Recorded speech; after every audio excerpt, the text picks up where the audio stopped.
Hello everyone, welcome to all of you on my YouTube channel plus English. मैं हूँ श्रद्धा खंडेलवाल और आज हम बात करने वाले हैं पोअम के बारे में जो कि है अमेंडा और जिसे लिखा है रॉबिन क्लाइन ने।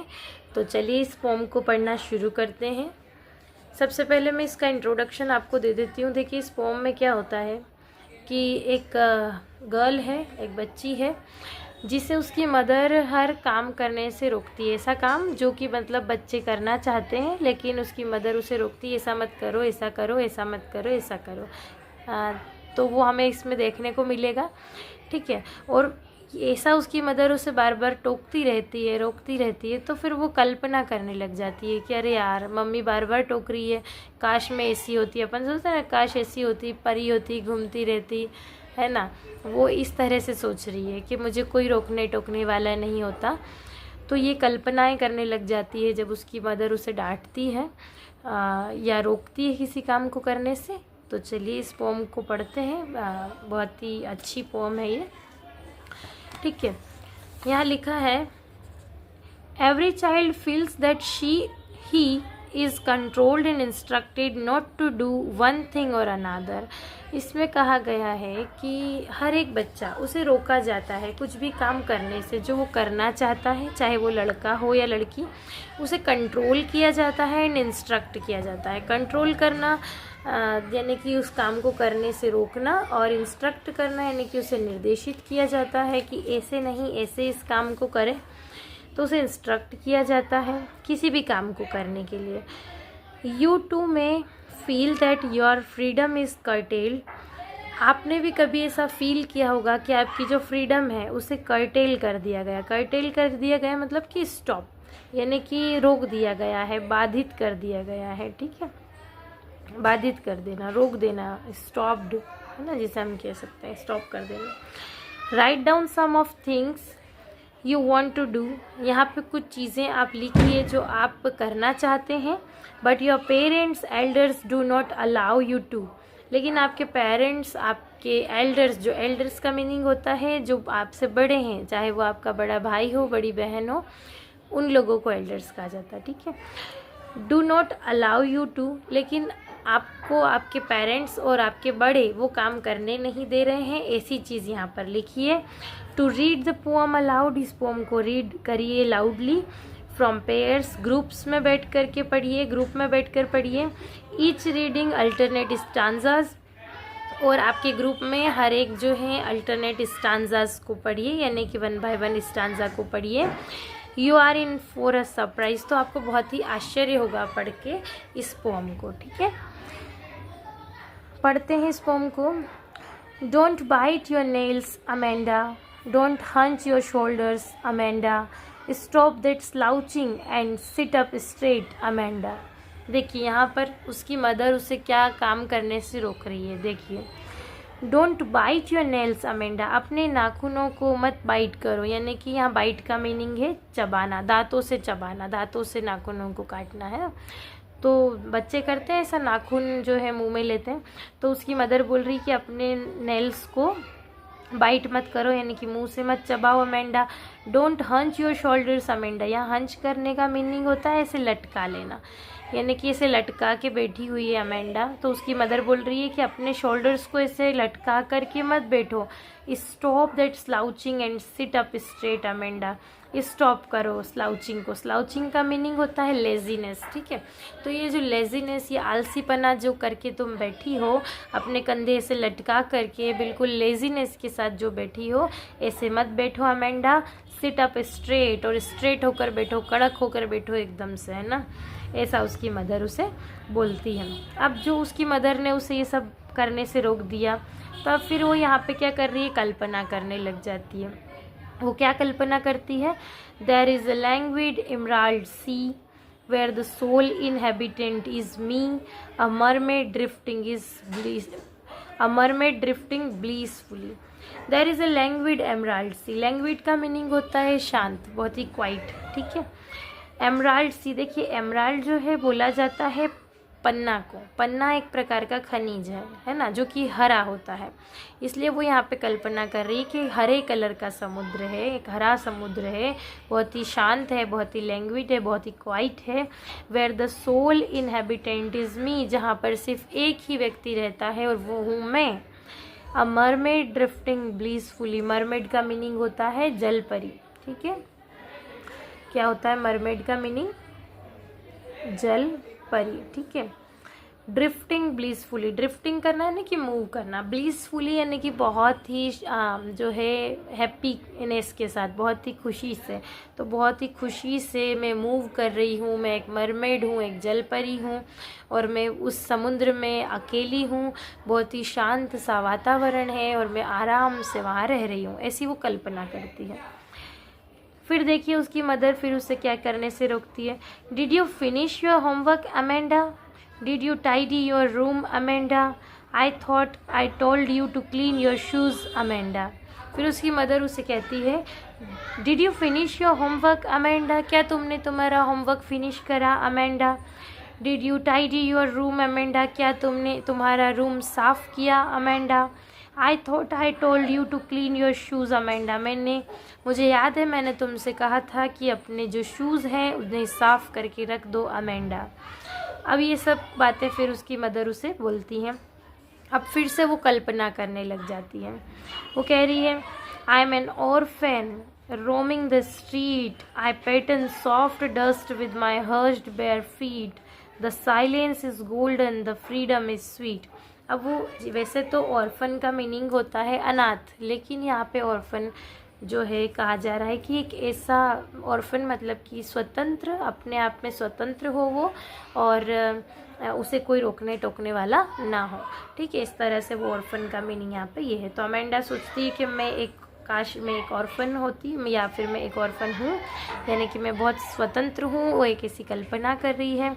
रोमिंग द स्ट्रीट, रोमिंग का मीनिंग होता है वॉन्डरिंग करना, घूमना, लेकिन ऐसे घूमना बिना किसी उद्देश्य के, जिसमें मतलब कि कुछ काम नहीं, बस ऐसे ही आपने मस्ती में मस्त होकर के घूम रहे हैं, उसे हम रोमिंग कहते हैं ना। I pattern soft dust with my hushed bare feet, hushed का मीनिंग होता है क्वाइट, है ना, बिना आवाज़ के। बेयर फीट, जब मैं उस सॉफ्ट डस्ट पे चलूँगी, अपने पैरों को रखूँगी, तो वो बहुत ही शांत हो, मतलब वहाँ पे आवाज़ नहीं आएगी, बहुत ही शांति होगी। The silence is golden, the freedom is sweet, silence कितनी अच्छी होती है, ये शांति कितनी अच्छी लगती है, कितनी सुनहरी होती है, कितनी अच्छी लगती है। द फ्रीडम इज़ स्वीट, ये फ्रीडम जो है, ये स्वतंत्रता है, ये कितनी स्वीट है, वो ऐसी कल्पना कर रही है। अब फिर से आगे जो है उसकी मदर क्या कहती है, फिर से उसे कुछ रोकती है। Don't eat that chocolate Amanda, remember your acne Amanda, will you please look at me when I am speaking to you Amanda. फिर से उसकी मदर रोक रही है उसे। Don't eat that chocolate Amanda, ये चॉकलेट मत खाओ Amanda. Remember your acne Amanda, यहाँ पे रिमेंबर का मीनिंग है ध्यान दो, है ना, यानी कि ध्यान दो अपने जो एक्ने तुम्हें हो जाते हैं ये चॉकलेट खाने से, तो उस पर ध्यान दो Amanda. Will you please look at me when I am speaking to you Amanda, क्या तुम मेरी तरफ देखोगी जब मैं तुमसे बात करती हूँ अमेंडा। ऐसी उसकी मदर फिर से उसे कहती है। अब फिर से वो मदर के डांटने पर, रोकने पर फिर कल्पना करने लग जाती है। अब जो कल्पना वो कर रही है उसमें वो क्या सोच रही है, I am Rapunzel, I have not a care, life in a tower is tranquil and rare, I will certainly never let down my bright hair. फिर वो कह रही है आई एम रेपेंजल। देखिए रेपेंजल क्या है, रेपेंजल है एक स्टोरी की जो है एक कैरेक्टर है और वो टावर पे रहती है, उसके बहुत लंबे से बाल हैं और वो टावर से उन बालों को ऐसे नीचे गिरा कर रखती है। तो वो कल्पना कर रही है अब उस रेपेंजल के कैरेक्टर को लेकर के, है ना, कि मैं शायद रेपेंजल होती और I have not a care, मुझे कोई चिंता नहीं होती। Life in a tower is tranquil and rare, life जो है मेरी उस टावर में होती, मतलब कि वो जो टावर है मैं वहाँ पे रहती, अकेली होती। ट्रैंक्विल बहुत ही शांति से रहती, एंड रेयर बहुत ही रेयर, मतलब कि वहाँ पे कोई और नहीं होता, बहुत शांति होती और ऐसा बहुत ही दुर्लभ होता है, बहुत ही रेयर होता है।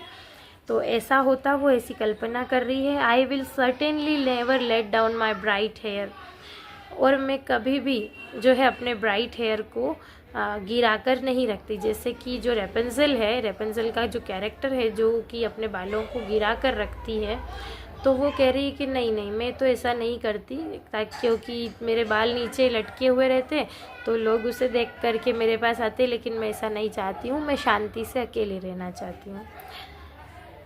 फिर आगे लिखा है, फिर उसकी मदर जो है फिर उससे रोकती है। Stop that sulking at once Amanda, you are always so moody Amanda, anyone would think that I nagged at you Amanda. फिर उसकी मदर बोल रही है stop that sulking Amanda.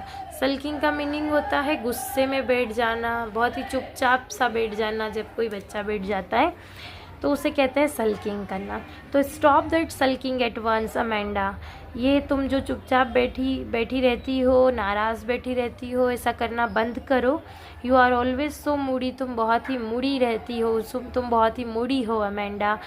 Anyone would think that I nagged at you Amanda, हर कोई ये सोचता होगा, हर कोई देखेगा तुम्हें ऐसे तो वो ये सोचेगा कि मैं तुम्हें डांटती रहती हूँ, मैं तुम पर गुस्सा करती हूँ अमेंडा, ऐसा ये उसकी मदर कहती है। तो ये बहुत ही अच्छी पोम है जो कि हमारे रॉबिन क्लाइन की लिखी गई है। तो अब हम जो है इसके राइमिंग स्कीम समझ लेते हैं इस पोम की। इस पोम में देखिए राइमिंग स्कीम मैंने आपको बताया था, जो आपकी स्टांजा है ये वाला, इसका लास्ट वर्ड देखिए, ठीक है, और इसका जो साउंड निकल कर आएगा जब हम प्रोनाउंस करेंगे इस वर्ड को, वो साउंड जिससे मैच होगा हम उस हिसाब से इन्हें राइम जो है दे देंगे, ठीक है। अमेंडा ए, फिर अमेंडा ए, स्ट्रेट। अब देखिए अमेंडा अमेंडा तो सेम साउंड कर रहा था, लेकिन स्ट्रेट अलग हो गया, तो इसे हम दे देंगे नाम बी। और फिर अमेंडा, तो इसे फिर नाम दे देंगे हम ए। अब देखिए यहाँ पर सी, मी, ब्लिसफुली, तीनों को जब मैं प्रोनाउंस कर रही हूँ, जब मैं पढ़ रही हूँ, तो सेम साउंड आ रहा है, वो है ई, सी, है ना। मी, ब्लिसफुली, ई साउंड आ रहा है, तो तीनों में सेम साउंड आ रहा है, तो हम दे देंगे ई ई ई। अब देखिए, तो पहले वाले स्टांजा की आपकी क्या बन गई राइमिंग स्कीम, ए बी ए ई, ठीक है। सेकेंड वाला देखिए, फिर अमेंडा ए, फिर अमेंडा ए। अब ये शूज़ कहीं किसी से मैच हो रहा है क्या, नहीं, तो इसे हम नाम देंगे डी, क्योंकि हम बी वैसे ही दे चुके हैं, पहले दे चुके हैं, ठीक है। फिर है अमेंडा ए। अब है स्ट्रीट, फीट, स्वीट, तीनों का राइमिंग स्कीम मैच करा, तीनों का साउंड मैच करा। स्ट्रीट, फीट, स्वीट, ईट, ईट, ईट, इस तरह का साउंड आ रहा है ना। तो यहाँ पर हम नाम दे देंगे इसे ए बी, है ना, सी। तो अब हम इसे नाम देंगे सी, सी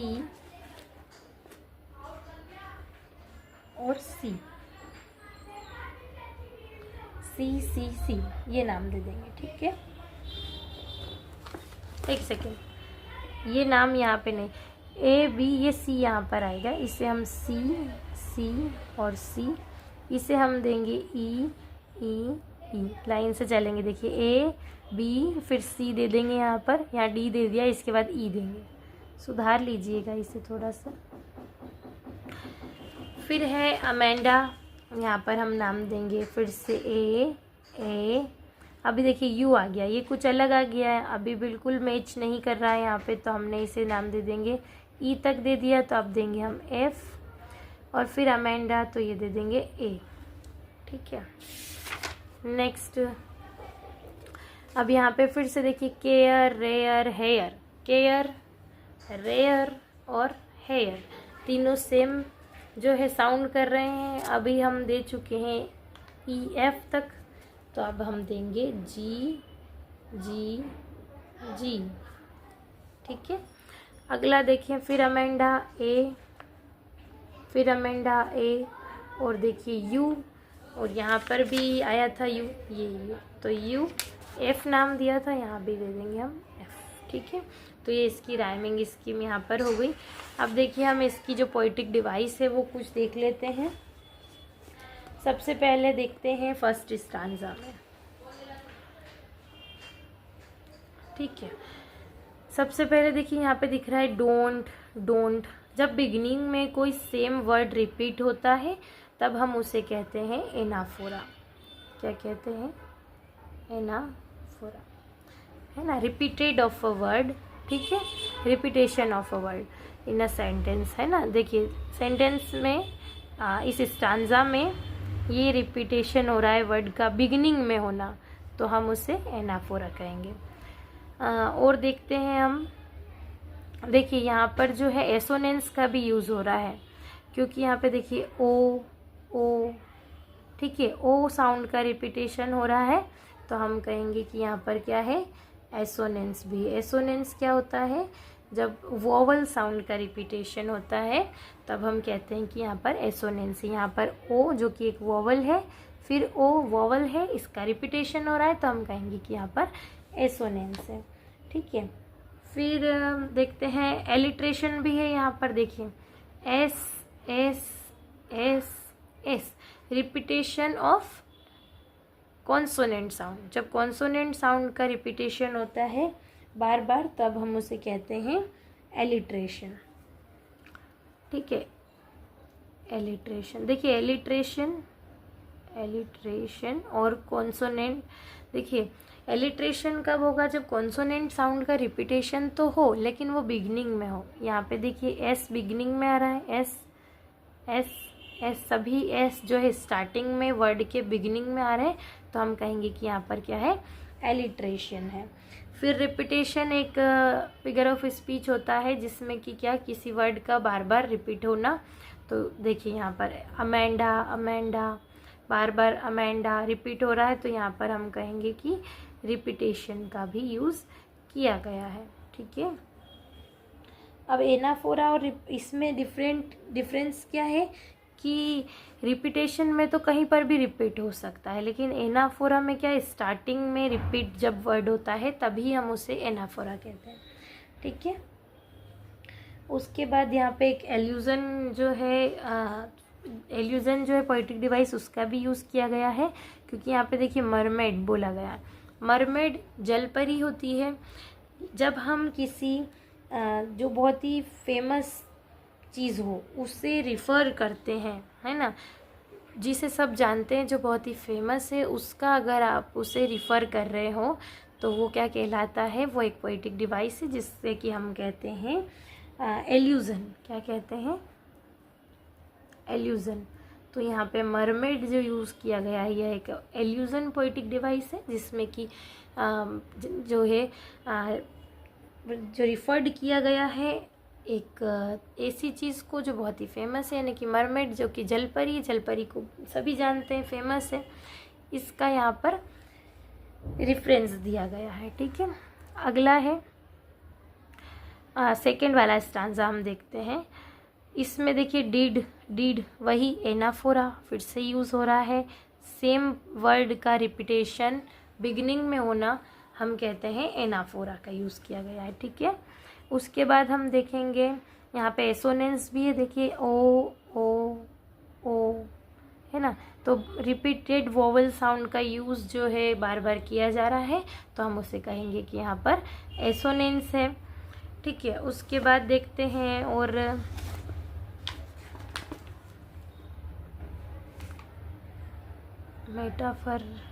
मेटाफर भी है इसमें। देखिए यहाँ पे है द साइलेंस इज गोल्डन। ये साइलेंस को क्या कहा गया है? गोल्डन। वैसे गोल्डन एक कलर है, लेकिन उसे साइलेंस कह दिया गया है कि साइलेंस गोल्डन है। तो यहाँ पर क्या है? मेटाफर का यूज़ किया गया है। Freedom is sweet. फ्रीडम क्या है? स्वीट है, तो फ्रीडम को स्वीट बोल दिया गया है, तो यहाँ पर फिर से क्या हो गया? मेटाफर का यूज़ किया गया है। मेटाफर क्या होता है? मेटाफर एक ऐसा फिगर ऑफ स्पीच है जिसमें कि डायरेक्ट कह दिया जाता है कि ये चीज़ ऐसी है ना। यानी कि आपने सुना होगा कि तुम तो, वाह यार तू तो शेर है यार, है ना। तो अब शेर है वो वाकई में शेर नहीं है, लेकिन वो बहुत ही बहादुरी है उसमें, है ना। तो उसे कह दिया देख करके कि वाह यार तू तो शेर है।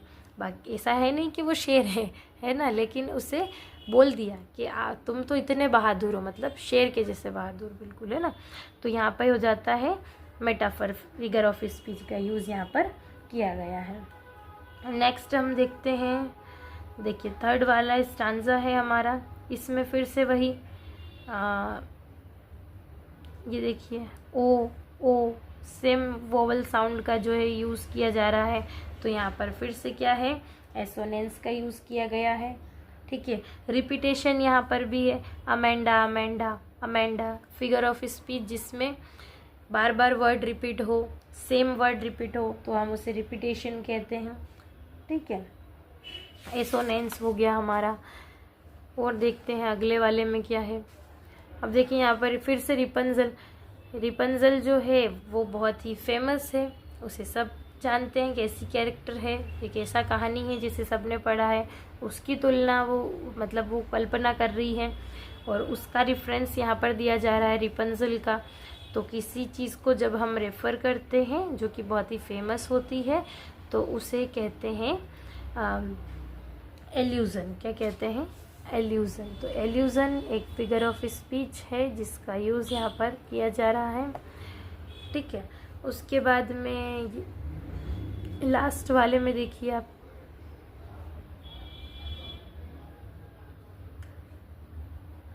बस यहीं तक है ना। तो ये यहाँ पर जो है आपका फिगर ऑफ स्पीच, इसकी पोइटिक डिवाइसेस भी कंप्लीट हो गई है और ये पोम भी हमने यहाँ पर रीड कर ली है, अच्छे से समझ ली है। अब इसके क्वेश्चन आंसर और जो हमारा चैप्टर था एनी फ्रैंक वाला, उसके क्वेश्चन आंसर दोनों को हम एक साथ कवर कर लेंगे नेक्स्ट वीडियो में। मिलते हैं नेक्स्ट वीडियो में, तब तक के लिए please like share and subscribe my channel. Thank you so much.